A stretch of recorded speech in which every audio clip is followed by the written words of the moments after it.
ఆయనకు కూడా ఇచ్చారు కదా, జగదీప్ జగదీప్ ధన్కర్కి ఇచ్చారు, ఇస్తారు.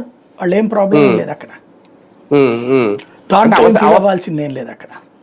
అంటే ఇక్కడ బీజేపీ అవసరం మీద డిపెండ్ అవుతుందా, మామూలుగా నార్మల్ గా ఇచ్చేస్తారా? ఆల్రెడీ అయిపోయిందండి బీజేపీ అడుగుతుందని కూడా నేను అనుకోను. ఇప్పుడు ఆ లెక్కనైతే మన ద్రౌపది ముర్ము అప్పుడు వైసీపీ మద్దతు ఇచ్చినా కూడా తెలుగుదేశంతో కూడా మాట్లాడింది కదా బీజేపీ. ద్రౌపది ముర్ముని తెలుగుదేశం కూడా కలిసింది కదా, పిలిచింది కదా ఎన్టీఆర్ ట్రస్ట్ భవన్ కి. ఆ తర్వాత మద్దతు ప్రకటించారు కదా వాళ్ళు. కాబట్టి జరుగుతాయి అవన్నీ.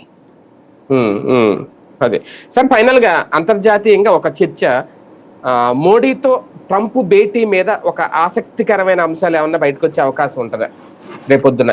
ఎలా ఉండబోతుంది భేటీ? ఏంటంటే నేను అన్ని పత్రికలు హెడ్డింగ్లు పెట్టినాయి కానీ అవన్నీ రాయిటర్స్ న్యూస్ ఏజెన్సీ బేస్ చేసుకుని పెట్టినాయి.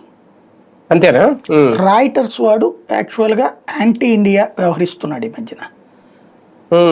ప్రో ట్రంపా లేకపోతే ఏదైనా పక్కన పెడితే డీప్ స్టేట్ రూట్లో నడుస్తున్నాడు వాడు. భారత్కు వ్యతిరేకంగా చాలా కథనాలు ప్రొజెక్ట్ చేస్తున్నాడు వాడు. భారత ప్రభుత్వం చెప్పలా, భారత విదేశాంగ శాఖ చెప్పలా. అందులో నా అబ్జెక్షన్ వల్ల ఒక పాయింట్ ఎక్కడ ఏంటంటే, భారత్ ప్రయత్నిస్తోంది అన్నాడు. భారత్ ప్రయత్నిస్తుందని ఎవడు చెప్పాడు వీడికి? అమెరికానే ప్రయత్నిస్తుంది అక్కడికి. ఎందుకు? అక్కడ దాకా వస్తున్నాడు కాబట్టి. ఇప్పుడు క్రిందటిసారి నరేంద్ర